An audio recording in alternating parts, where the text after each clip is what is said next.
انا انزلناہ فی لیلۃ مبارکۃ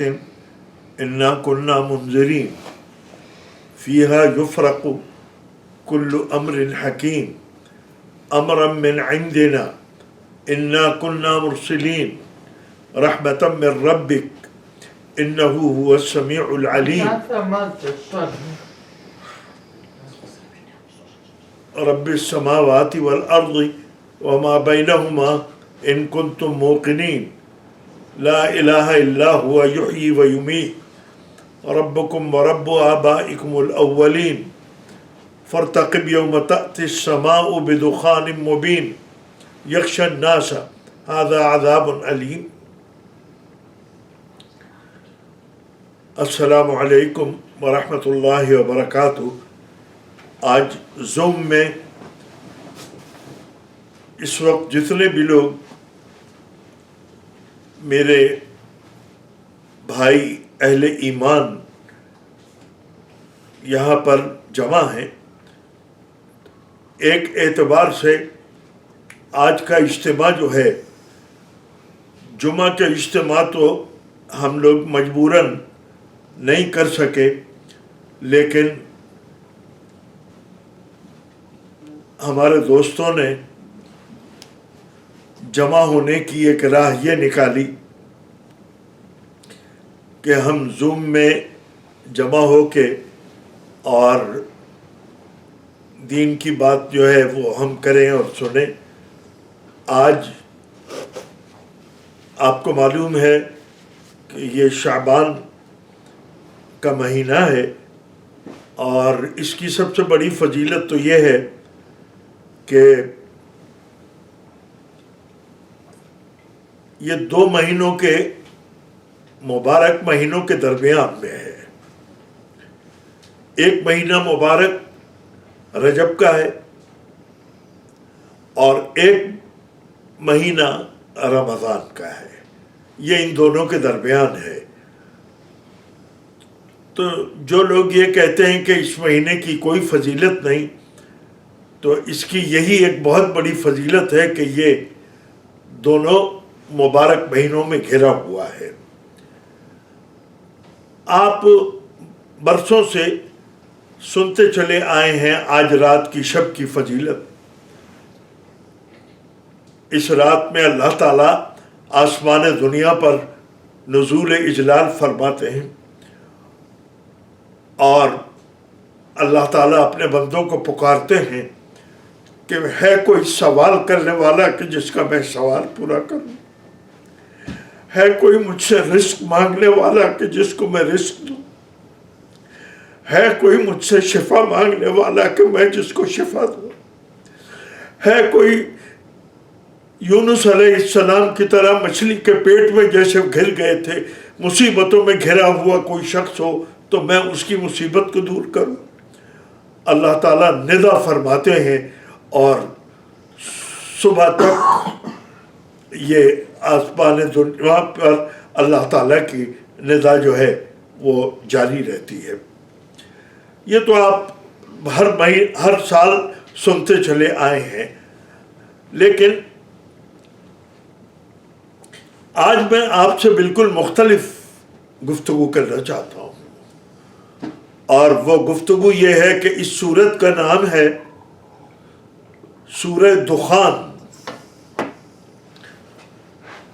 اور دخان کے معنی ہیں دھوئیں کے۔ اللہ تعالیٰ نے اس سورت میں دھوئیں کا ذکر کیا ہے، اور میں آج اس دھوئیں کے بارے میں اس لیے عرض کرنا چاہتا ہوں کہ ایک واقعہ آپ کو سناؤں سرکار دو عالم صلی اللہ علیہ وسلم کے ساتھ جو پیش آیا، اور وہ یہ ہے کہ رسول اللہ صلی اللہ علیہ وسلم اسلام کی دعوت پیش کرتے ہیں قریش کو، قریش انکار کرتے ہیں اور ڈھٹائی سے انکار کرتے ہیں۔ رسول اللہ صلی اللہ علیہ وسلم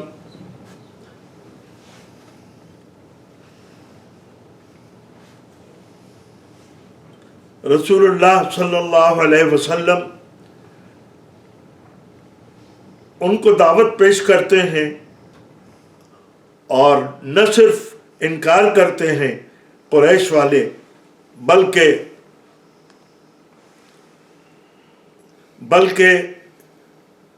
رسول اللہ صلی اللہ علیہ وسلم کی ایذا رسانی اور آپ کی تکلیف کا سلسلہ بھی انہوں نے اور تیز کر دیا ہے، بڑھا دیا ہے۔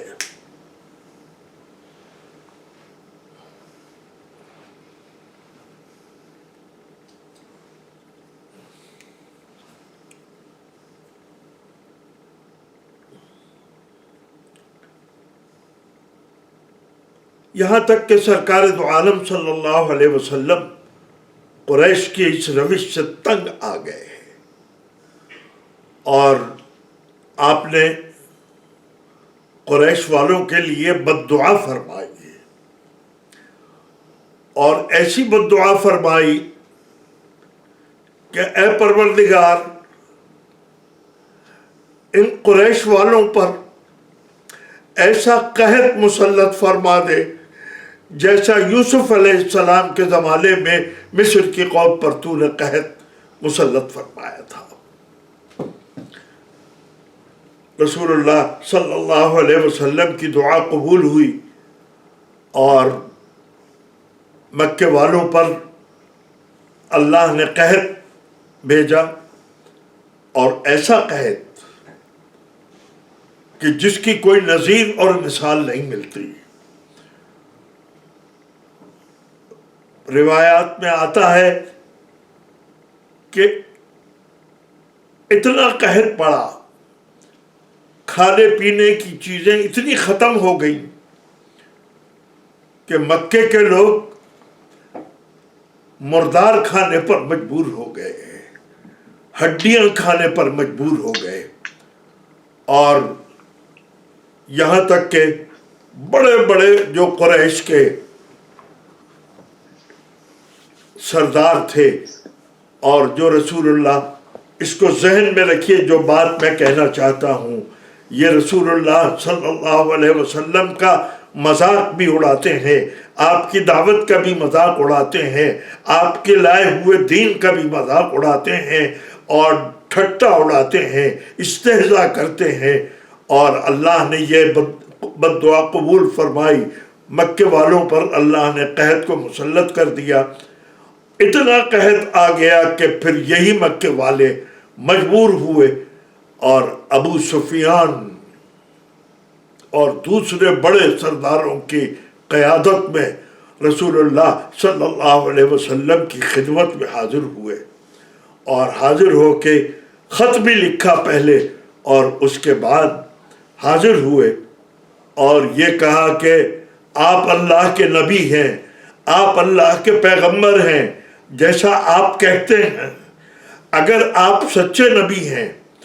تو آپ اپنے باپ دادا اور بزرگوں کے نام پر، آپ کے قبیلے کا نام ہے مدر،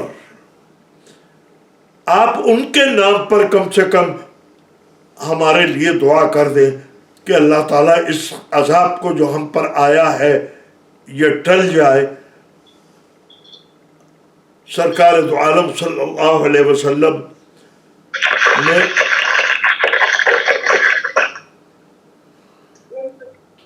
یہاں تک کہ کچھ گڑبڑ ہے؟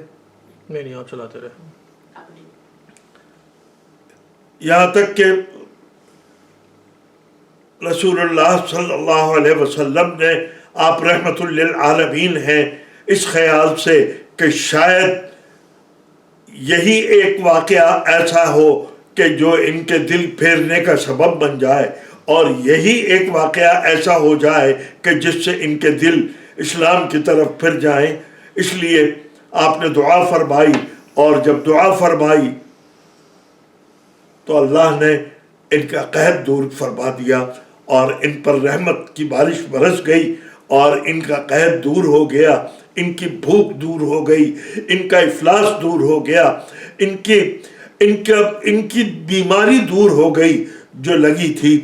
بس آگے قرآن کریم نے فرمایا فَارْتَقِبْ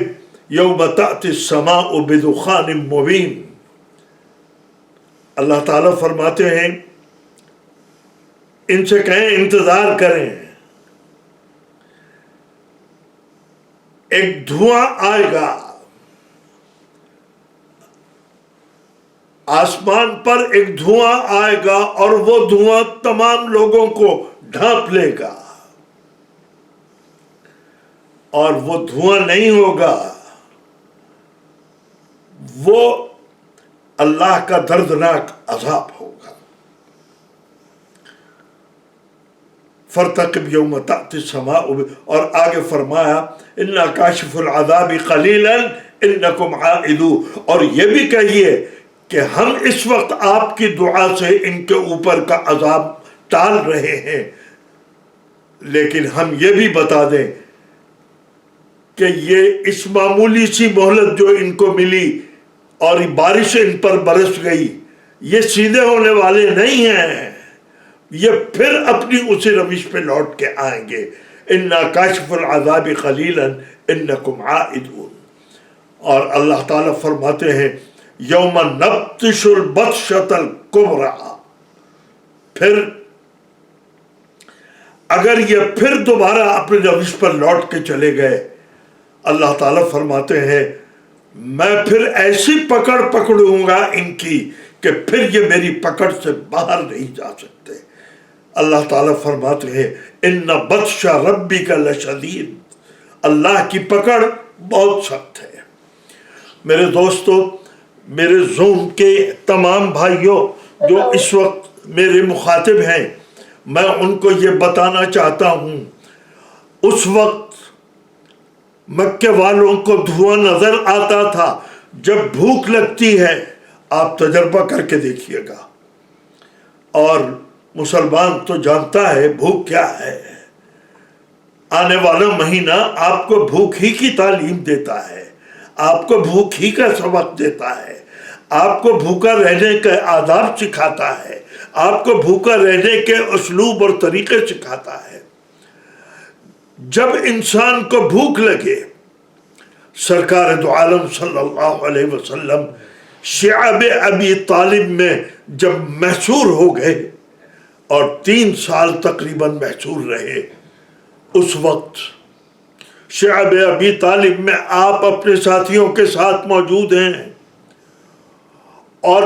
2.5 پونے 3 سال کی مدت اس گھاٹی کے اندر محصور رہے۔ حضرت سعد بن ابی وقاص رضی اللہ تعالی عنہ بھی موجود ہیں، فرماتے ہیں بھوک سے میرا اتنا برا حال ہوا ہے، روشنی آتی نہیں تھی، لیکن کبھی کبھی میں نکل کے کوشش کرتا تھا کہ آسمان کو دیکھوں، تو بھوک کے عالم میں جب میں آسمان کو دیکھتا تھا تو مجھے سوائے دھوئیں کے کچھ نظر نہیں آتا تھا۔ بھوک کی خاصیت یہ ہے کہ آپ بھوک میں اگر آسمان کو دیکھیں تو آپ کو کوئی چیز نظر نہیں آئے گی سوائے دھوئیں کے۔ یہ دھواں مکے والوں کو نظر آتا تھا، اور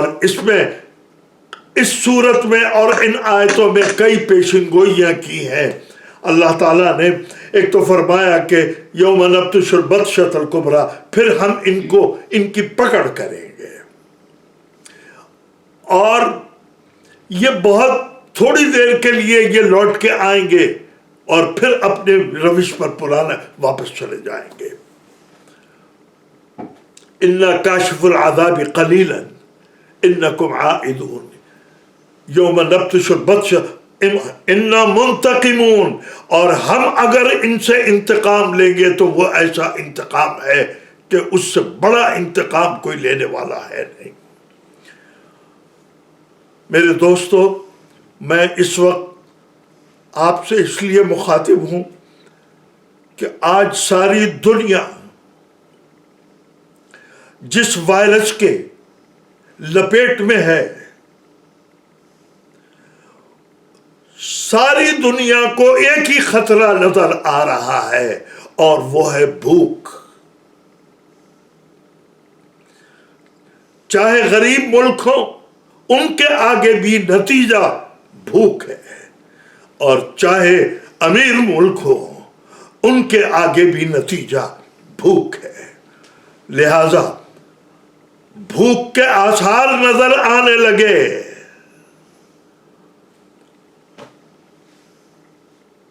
تو آسمان پر سوائے دھوئیں کے اور کچھ نظر نہیں آ رہا ہے۔ سرکار دو عالم صلی اللہ علیہ وسلم، آپ لوگوں کو عادت بھی ہے ہر چیز پوچھنے کی، یہاں پر لوگوں کا مزاج بدلا ہوا ہے، بگڑا ہوا ہے۔ آپ لوگ یہ جاننا چاہتے ہیں پہلے ہی دن اگر حمل ٹھہر جائے عورت کے تو یہ جاننا چاہتے ہیں کہ لڑکا ہوگا یا لڑکی ہوگی، ہر چیز پہلے جاننا چاہتے ہیں۔ آپ قیامت جاننا چاہتے ہیں، آپ قیامت جاننا چاہتے ہیں کہ کب آئے گی۔ سرکار دو عالم صلی اللہ علیہ وسلم حضرت حذیفہ ابن اسید فرماتے ہیں کہ رسول اللہ صلی اللہ علیہ وسلم ایک بالا خانے پر اوپر تشریف فرما تھے، اور ہم نیچے کچھ صحابی آپس میں گفتگو کر رہے ہیں اور قیامت کے بارے میں باتیں کر رہے ہیں۔ قیامت کیسی ہوگی، قیامت کب آئے گی، قیامت میں ہمارا حشر کیا ہوگا۔ رسول اللہ صلی اللہ علیہ وسلم اوپر یہ گفتگو سماعت فرما رہے ہیں۔ آپ نے آواز دے کے فرمایا کہ سنو، میں تمہیں بتاتا ہوں کہ 10 چیزیں جب تک ظاہر نہ ہو جائیں اس وقت تک قیامت نہیں آئے گی۔ پہلی چیز، سورج جو مشرق سے نکلتا ہے اور مغرب میں غروب ہوتا ہے، جب تک کہ مغرب سے نہیں نکل لے گا اور تم نکلتے ہوئے نہیں دیکھو گے اس وقت تک قیامت نہیں آئے گی۔ دوسرے فرمایا دخان، دھواں جب تک نہیں دیکھو گے۔ اور تیسری چیز آپ نے فرمائی اور وہ یہ ہے یاجوج ماجوج کا خروج اور حضرت عیسیٰ علیہ السلام کا نزول۔ اور ایک چیز آپ نے فرمائی اور وہ ہے دابۃ الارض، زمین سے ایک ایسی چیز، ایسا جانور عجیب و غریب پیدا ہوگا کہ وہ قیامت کی بڑی علامتوں میں سے ایک علامت ہے۔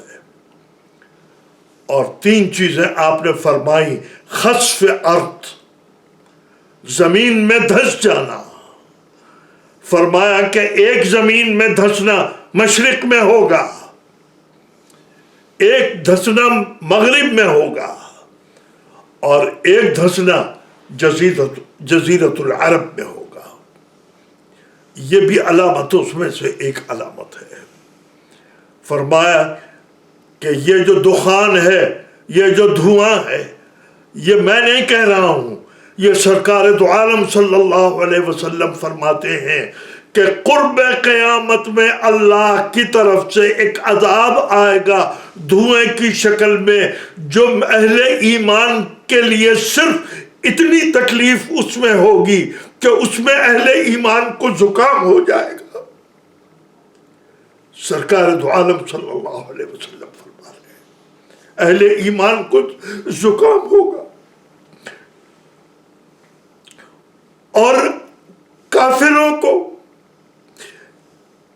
یہ دھواں ان کے اندر بھرے گا،